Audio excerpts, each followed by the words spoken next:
Hey guys, what is up? Welcome to the channel. It's Excoundrel here, and we are doing another TFT guide, in-depth educational gameplay review that you guys can learn from and then use in your actual games. I need you to listen right now, though. I need some feedback. I've done 3 styles of intro to this video. I've done an intro that includes a more in-depth build guide like this. You're going to see in this video. I do an early game comp and then talk about how I transition, and then I show you live gameplay. Sometimes I just go straight into live gameplay and then talk about my decisions in the game. And if you look at my latest Ezreal video, I simply put a picture up of the Ezreal comp and some items and then jump into the gameplay. Please let me know what you like. It's important for the future of my TFT content. I used to do these big intros with all the build guides, but my YouTube stats tell me that people don't really like to watch that. So I'd love to know what you guys think and what you find most useful. Before we get into the video, though, thanks to G2A for sponsoring the channel. Reference link in the description below. So, Kai'Sa Reroll guide. This is kind of like a build that popped up in China and then was popularized on the competitive TFT subreddit, and I think has now become quite commonplace in high elo lobbies, and I think is bleeding down into the rest of the elo lobbies as well.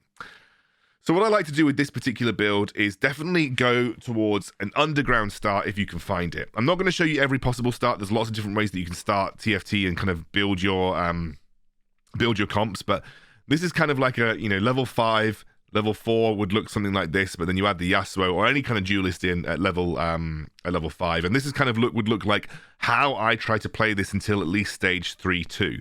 So if I can get this build online during stage 2, I can maybe pick up 1 underground cut and run for the extra gold. That's kind of what I'm trying to do here. Kale will hold any items that I can have for Kai'Sa, and Vi will hold any items that I'm going to eventually put on Rammus.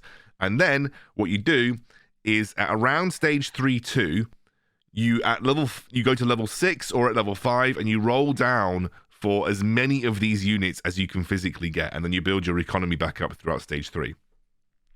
What you're looking for, and if you can find any of these units, especially Kai'Sa and Rammus, they're really important.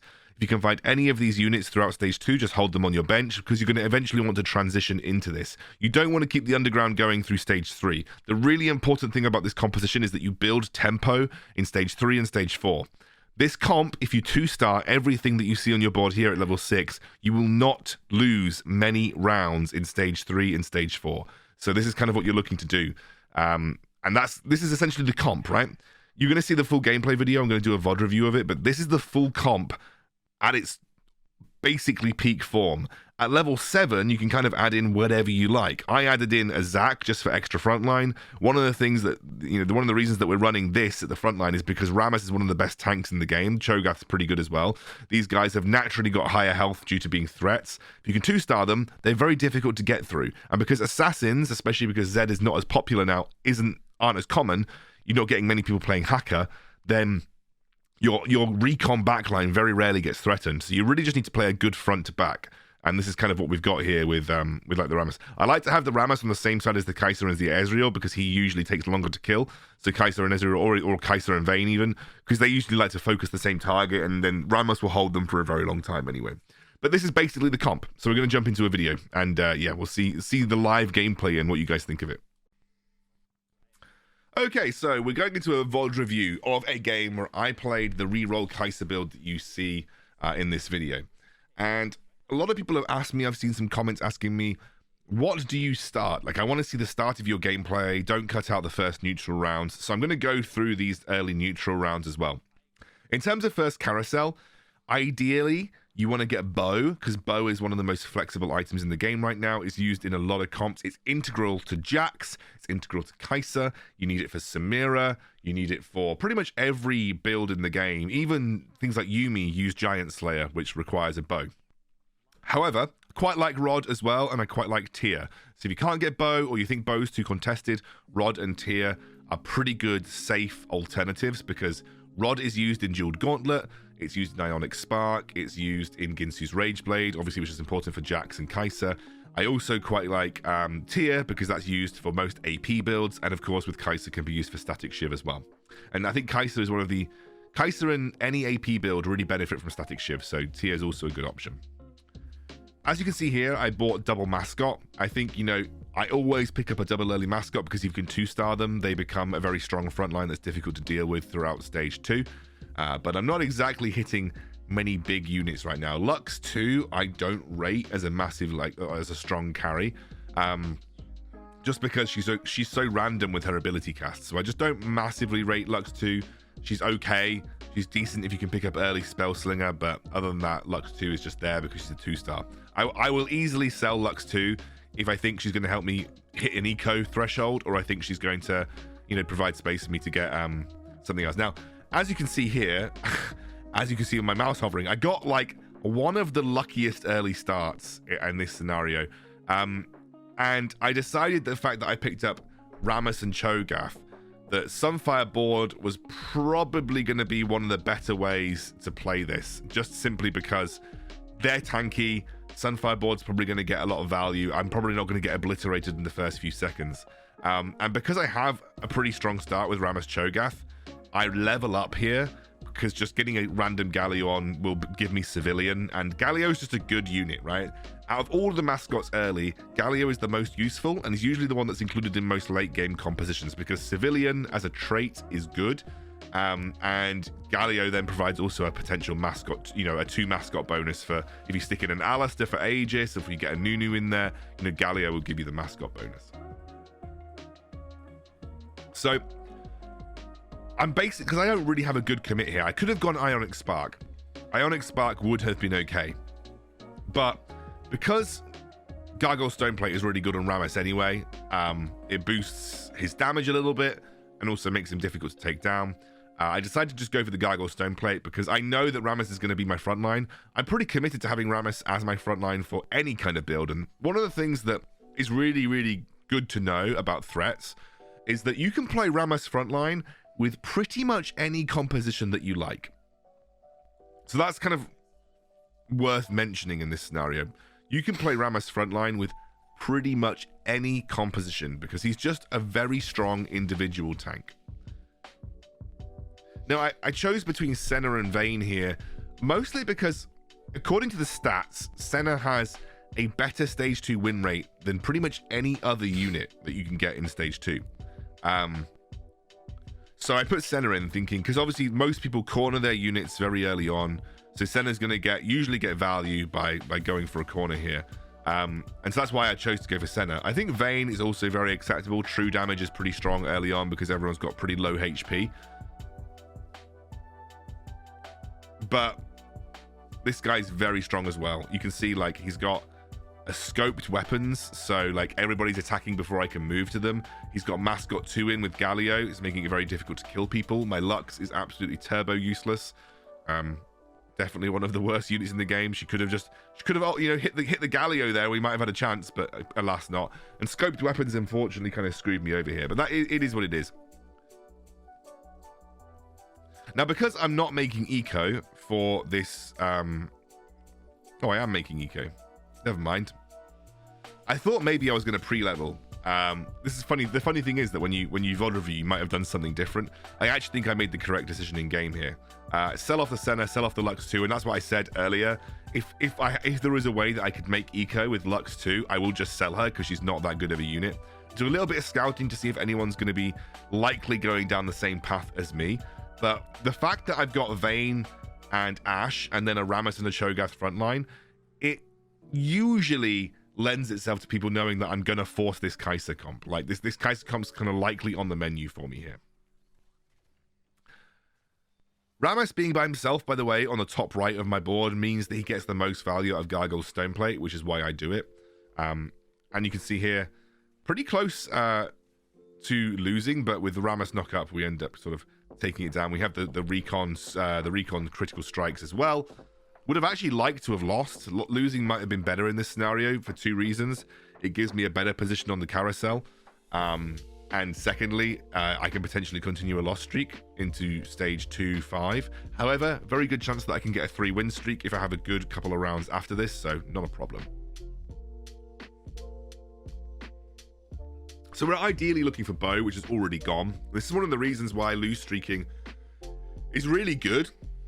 At least as an early strategy, lose streaking is really good, because ultimately you getting an early priority on the carousel usually means you can lock in one very important item for your composition.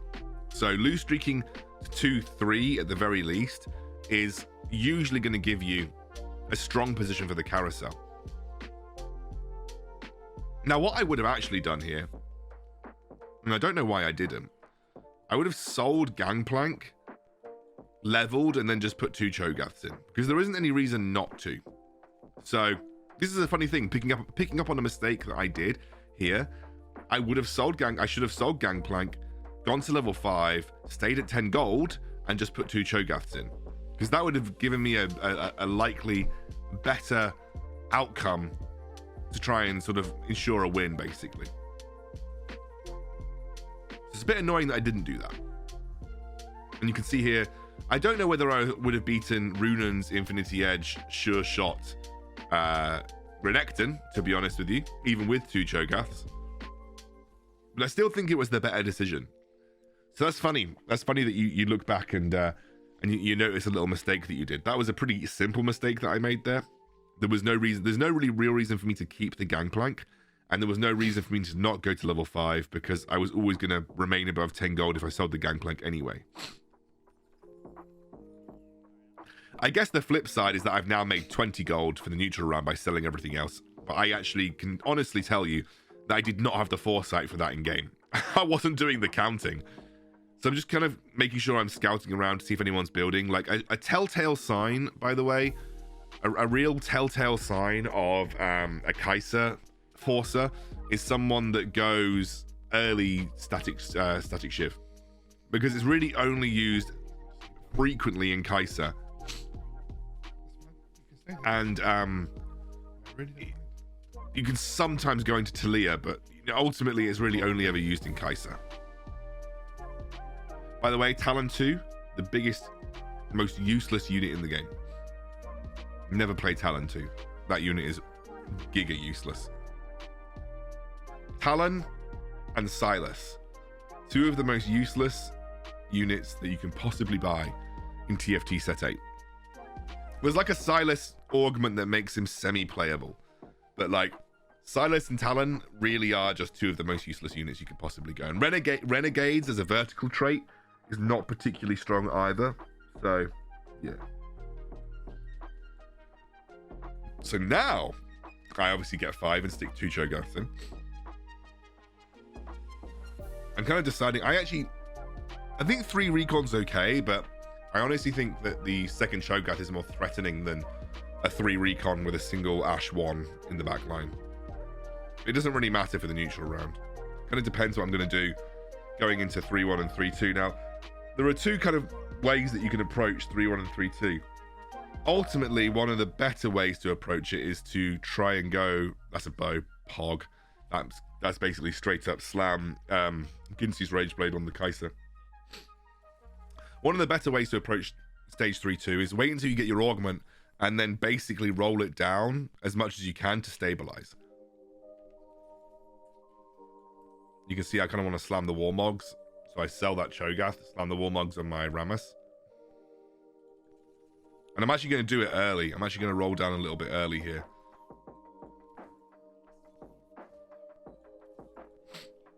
And it's not a bad roll down because I pick up the 4 Recon and I get quite a few pairs. So this is something that you can do. Most people do it on 3-2. Not really sure why I made the decision to do it on 3-1, but maybe it was just to kind of stabilize myself a little bit more. But with 4 Recons now, we can essentially guarantee critical strikes. Our abilities are going to critical strike, and if we can hit some pairs, we're going to stabilize really nicely throughout stage 3. This board right here is usually your board. This is basically what you just run with. 2-star, 2-star, 2-star. I need these 2 stars. I've just realized I've started talking in this video. Didn't realize I was doing any talking in this video. I was silent for the whole thing, and then suddenly I just heard 2-star, 2-star, 2-star. I need these 2 stars. So apparently I was talking to myself while recording this video, which wasn't supposed to have any live commentary. Very good, Excoundrel. Don't want any of these, by the way, so I'm going to take the reroll here.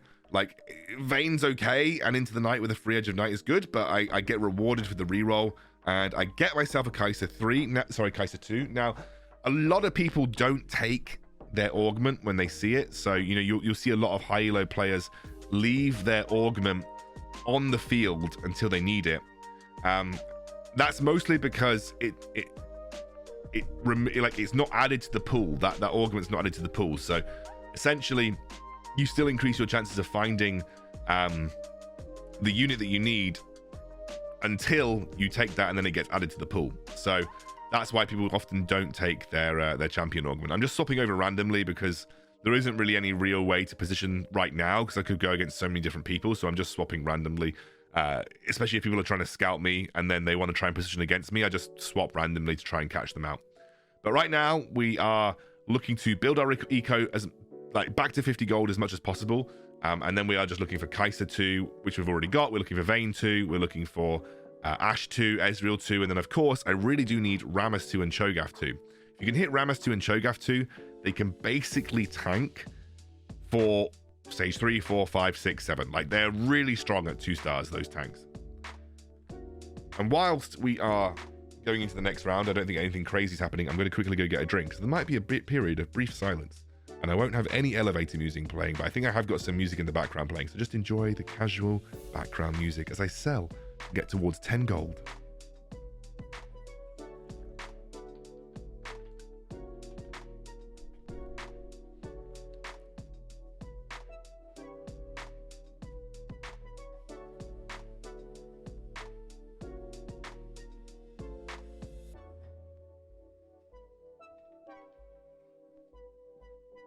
All right, I'm back. So, very interesting thing about set 8 that took me a long time to unlearn from set 3, because you got to remember that I haven't really played TFT since set 3. One of the things that I've had to unlearn quite heavily is that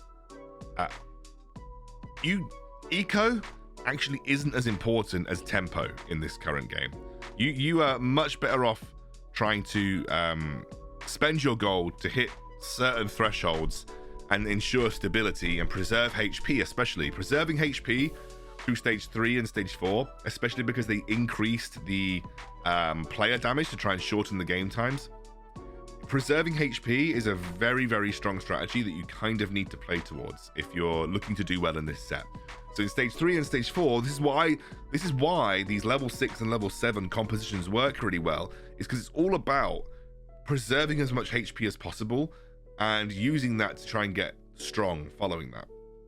So yeah, it's why you see a lot of people play these reroll comps in stage 6 when they're level 6 and level 7, is because they're doing it to ensure that they're as strong as possible through stages 3 to 5. Because by the time the big late game comps come out, most people are at such low HP. The people that were trying to eco to get to level 9 are at such low HP, it's actually just not possible for them to get there.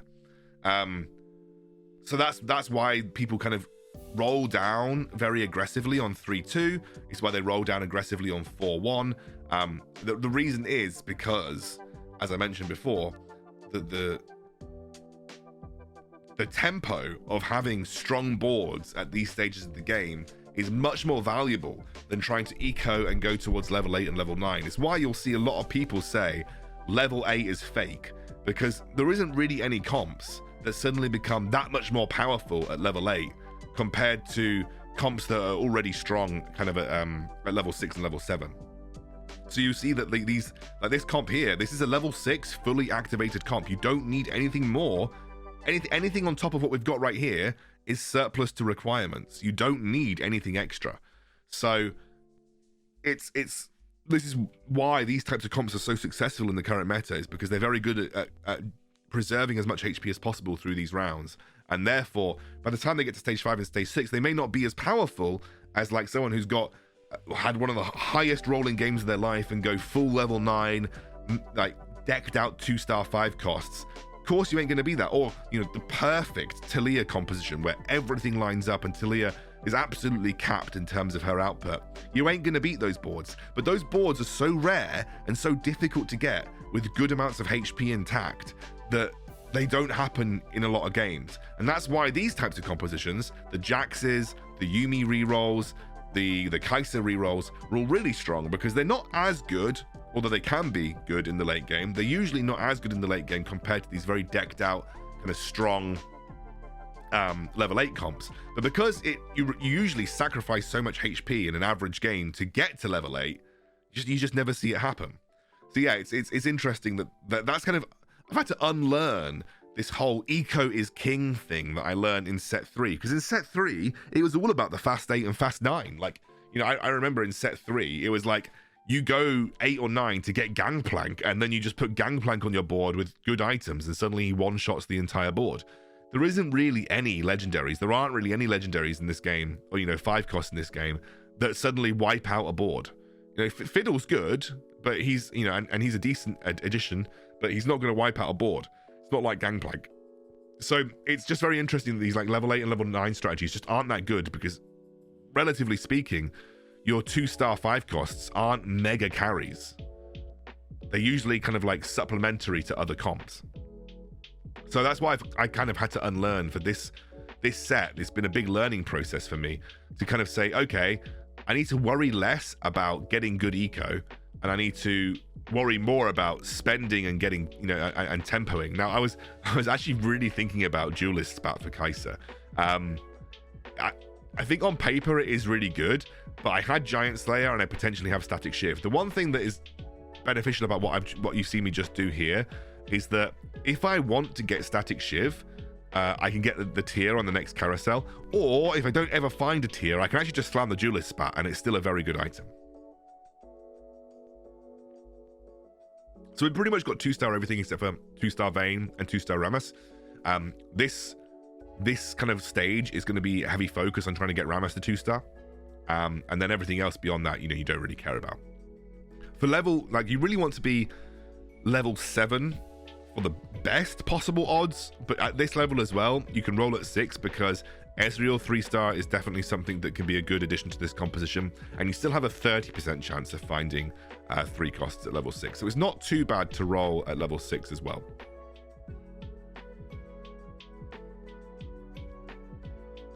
So I see Recon Heart. I was thinking about Pandora's Bench for the reroll opportunities, but I see Recon Heart and I'm like, yep, we can get rid of Ashe, and then we can gain an Ezreal, which puts me closer to 3-star Ezreal. I didn't need to pick that up, by the way. There's another Rammus, as you can see in my shop. I'm going to go to level 7. And I pick up the Zac. I also have Sejuani here as well, which is another decent kind of addition. I'm putting in the Vel'Koz because Vel'Koz is really good at taking down individual targets, but I'm putting in the Sejuani just because it's more frontline. It provides more stalling. I've now got a really, really strong board because I don't need the Ashe.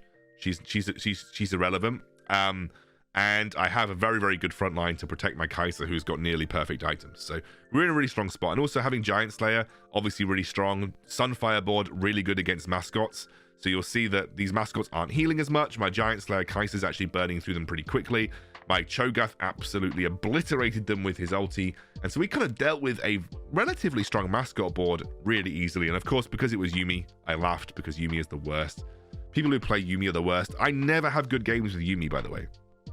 I think I've had like 1 or 2 good games with Yuumi in its existence, because actually Yuumi itself is not a good comp.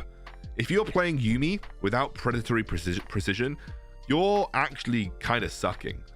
I was just rolling to see if I could find 2-star Rammus. I was going to roll to 20. Am I still rolling? Wow, okay, well, I'm going for it. I think on reflection, I wouldn't have done this, personally. If I were to reflect on my decision making here, probably wouldn't have done this. I get why I did.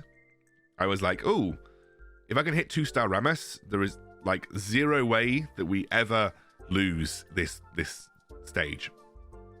But I think actually building towards 50 gold would have been healthier for me there. And you can see I rolled 20 gold and all I picked up was a Cho'Gath and a Kai'Sa. Kai'Sa, I suppose, is good. You know, I now have 5 Kaisas. I only need another 4 to get me to 3-star Kai'Sa, and that's obviously such a huge spike for this composition. So it wasn't all doom and gloom, but yeah, I probably could have naturaled that, right? There was no real reason for me to roll at that stage. If anything, roll at 4-4 after you've done the carousel round. Usually the times that you roll are like the stage after the neutral and the stage after the carousel round, or the stage that you pick up your augment once you've seen what that augment is. So I'm last pick. Unless no one needs a tier, we're not getting the tier. So that's just worth noting. And it is first picked by the Yuumi player, so because he didn't have blue buff on the Yuumi. So he actually forced Yuumi without blue buff, which is a big meme in my opinion anyway. And forcing Yuumi without predatory precision is also a bit of a meme.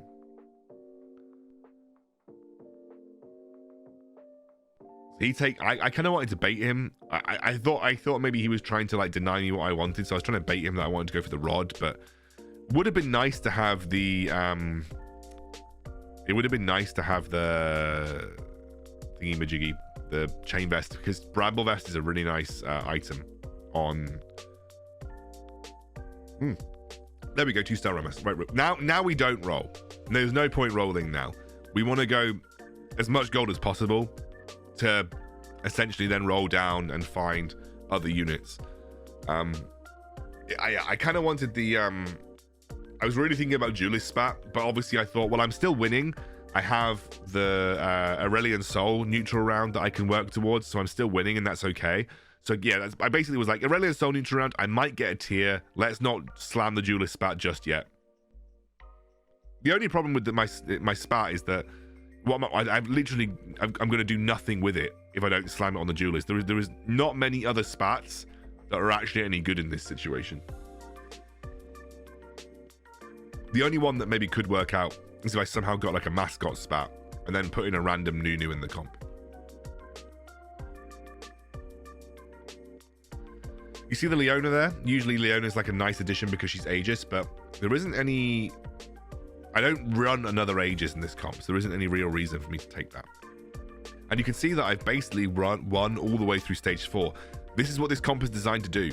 It is designed to tempo heavily through stage 3 and stage 4. I'm 83 HP going into stage 5. Even if I lose here, I'm still obscenely healthy going into stage 5. Stage 5 is where you can see most of your players end up getting taken out. Now this guy's got a 2-star Aurelian Soul, so he's going to be pretty beefy. Also got a Samira with really good items. And you can see that the Aurelian Soul just about did me in with my people grouped in over on the right-hand corner. But I got a 1-unit loss. I'm still 77 HP heading into stage 5. I've lost only 23 HP this entire game. The Yuumi player is already out. And that's why Yuumi sucks without predatory precision. That guy actually had, or like perfect items on your tanks, or like you tempo really hard. That's why forcing Yuumi is actually a bad idea in my opinion to climb elo, because it requires too many things to go your way to have a good game. Usually you lost streak with Yuumi, so you lose a load of HP in stage 2 anyway.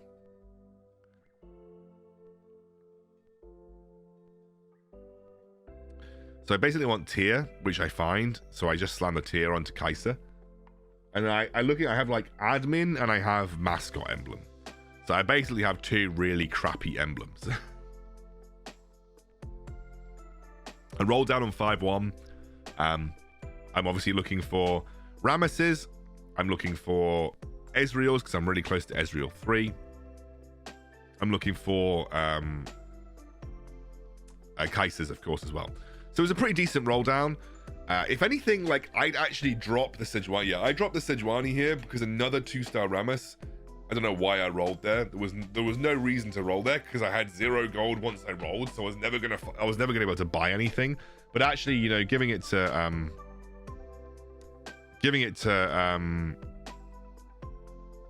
picking up a Zac in the shop is okay. Unfortunately, this just means that I'm basically locking a shop refresh for a Zac, which when I'm close to Ezreal 2 and when I'm close to Kai'Sa 3 is not really worth it. So yeah, little rule of thumb: if you have nothing to spend, there is no reason to roll. So that's the thing for me to remember. I just got a bit greedy with the rolling. Sometimes I get a bit trigger happy with my rolling. And I like here, right here, nothing to spend, no reason to roll. It's just a waste of gold. It's a waste of gold. And if you do find something, especially and it's suboptimal, you're essentially inting your next shop refresh, because I could have had a shop refresh that found me 2 Ezreals, or a shop refresh that found me 2 Kai'Sas or a Rammus. Instead, I locked for a Zac. Does put me closer towards Zac 2, which is nice. But yeah. So I went for the Zephyr on the Vayne over using the Spat for anything meaningful. Zephyr is still a really solid item, so that's kind of why I went for it in this situation. I don't mind too much about the Camille getting onto my backline because they're recons, and obviously recons dive away once they are close to a target. And now obviously the Camille's stuck on my Rammus, which is fine. If I take out the Camille, we're in a really good spot. We have multi-shot Kai'Sa as well, which as I mentioned is a very, very strong augment. And we are still really, really easily winning, or like most cases easily winning. This was a bit of a tough one because you had a 3-star Camille and 3-star LeBlanc. We're doing really well in most scenarios at stage 5 here. We're still very healthy. A lot of people have been knocked out. Even if I run it down for the rest of the game and I lose every single round from here on out, we're probably getting top 4. And that's why this comp's really good, because you really can't go... I've got no 3 stars, and I'm still winning pretty effectively versus most people on the board. There are people out there with 3 stars. There are people out there with very, very strong comps. And that's why I like this comp, because it's just... You don't actually need 3 stars for it to function. So I was actually trying to get the Samira here. This guy obviously knew what I was trying to do and switched over at the last minute. He's also got a very strong comp, so I don't anticipate me winning this one. My Kai'Sa also dived directly into the Urgot, and I kind of got like CC'd to death. This guy is probably my biggest competitor. He's got Aurelion Soul to shut down healing. He's got like percentage burn damage. He's got a Samira with very stacked items. The only thing that's working against the Samira right now is the fact that she doesn't have Last Whisper. I actually think running Samira without Last Whisper is not great, and so that's kind of why this guy might struggle as the game progresses, because especially if you've got people who have like a lot of armor, especially my Gargoyle Stoneplate Rammus, it's going to be difficult for the Samira if she gets stuck on the Rammus to actually burn through. So I just think the best possible item here is the Sunfire Cape, even though I do have Sunfire board. Just more health and a little bit of armor for my Rammus, which is nice. Especially if I 3-star Rammus, he's going to get very, very strong periods of burn here. Again, rolling down a bit more, I find another Rammus, so I'm pretty close to Rammus 3, pretty close to Ezreal 3, which you can see. Again, I need to get out of this habit, guys. It's funny reviewing VODs and you see your bad habits, but like, why am I rolling when I've got absolutely nothing to spend? Is honestly the biggest int play you can possibly do. See, I don't really know why I'm doing that in the slightest. Don't do this. Do not roll if you have nothing to spend. If you're on 2 gold, save it. It will be much better spent rolling the next turn. It's just me being greedy, or hoping that I find an Ezreal that I can lock or something like that. But you're just as likely to find the Ezreal in the shop refresh after the next turn is over than you are to find it, you know, there and then lock it. But this is basically where I'm at with this comp now, right? I just need Rammus 3. I just need Ezreal 3. If I can really be lucky, I can find Kai'Sa 3. If I don't find Kai'Sa 3, hopefully I find another Kai'Sa 2, and then I just stick another Kai'Sa 2 on my board. And that's, you know, we call that a day. There's my Kai'Sa 2. If I can find Rammus 3, I just take... Obviously, I lose a spot due to Rammus. I just put another Kai'Sa 2 on my backline. She's got the augment, so she's going to be strong anyway. That's great. I'm in a great spot. I don't actually need Kai'Sa 3 to win this game, although Kai'Sa 3 would obviously be a huge addition. I don't need it to win this game. I've got a Zac 2. He's really strong. I've got a very stacked Rammus with an almost a Rammus 3. I've got a Cho'Gath 2. He's difficult to take down as well. So we're just in a good spot all round. So this time my recons were obviously away from the Camille. They do kind of run it into Camille afterwards. And the Camille has actually had a bit of time to beast on my front line. So my front line is pretty rough at the moment, and the 3-star LeBlanc does take me down. I actually think it might also almost be beneficial to have Camille waste a bit of her time on the recons on the back line than it would be to have her miss completely and start taking out my front line.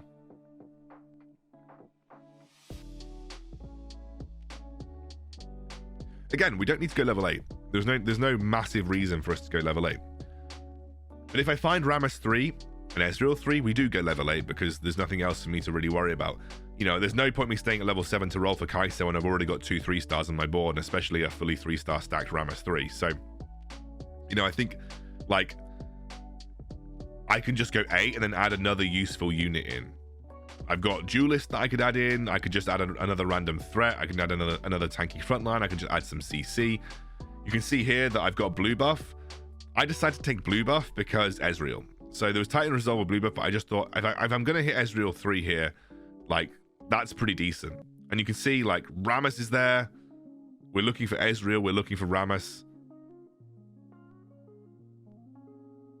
which we don't find on this refresh, but we're 1 Rammus away and we're 1 Ezreal away from 3 stars. And after that, we just go 8. We go 8 and we add something useful into our composition. Maybe like an Urgot or anything really, just like a random useful unit into our comp. And you can see that I'm just randomly switching my Vayne to the backline, just simply because it is useful to have. Like, you don't really want to kind of get too in deep with trying to position your Zephyr, especially because if you're not super quick at it and you haven't got like the quickest hands in the West, people will just kind of outplay you. I often find it's best to be the one that people are trying to position around rather than be the one that people are trying to position around rather than the one that's trying to outplay their opponent. So I think, like, I just randomly stick my Zephyr where I think people could be, or I put my Zephyr somewhere where I know that they have a unit, they scout me, and then I just randomly change it, or even just keep it the same to try and outplay them. Don't roll. Okay, I rolled again. It's actually killing me watching myself do this. It's good though. This is good because I'm now learning from my own VOD reviews. So I do a little scout. I have a look where most people are. Some people are going to come scout me late because they know that I have a Zephyr. I'm putting the Zac there because I think I could be going versus the Camille player or the Zed player, and I kind of want the Zed to get stuck on my Zac, but that doesn't happen because I think the Zed didn't have the hacker in there, so he didn't actually come to the back line. However, I did stop the double Ginsu static Shiv Vayne from popping off quickly, and that's given my backline way more time to do the damage here. And you can see now 3 recons versus the Vayne. We're in a good spot. And suddenly, like that, we're top 2. There's Rammus 3. What we do is we just put the extra Kai'Sa in. We are now level 7. Rammus 3. He's going to be basically impossible to take down. Can't remember. This guy is the... Yeah, I mean... This guy is the Zed Vayne player. He's level 9, but you can see that he's gone level 9. He doesn't have a particularly strong board, whereas I've got a super strong recon backline. You can see at the last moment I'm going to randomly switch, or I tried to randomly switch, because I thought that he might be going to the backline with, like, he might be switching over. He didn't actually switch anything over. And he also didn't try to put his Zed into the backline here. He has got a very strong duelist board, but they're going to get stuck on my Rammus because no one's got Last Whisper. So my Rammus is just going to tank forever because even with the duelist buff, no one's got Last Whisper, and they just can't burn through my Rammus 3. This is why, like, if someone this game, if a duelist had Last Whisper this game, I probably don't win. So I was looking for a spat. Obviously, would have been nice to have the team comp size, but then I thought, what am I actually going to add? I actually don't know what I picked there. Did I get the Warmogs? No, yeah, thank God I got the Warmogs. Okay. I was going to go for the Hand of Justice for the Ezreal, I think. Or maybe I was trying to go for the spat and I just got outplayed because he blocked me. But the Warmogs is also very good because it just makes my Zac that much harder to get through, because obviously the more health you give the Zac, the more health you give the Zac, the more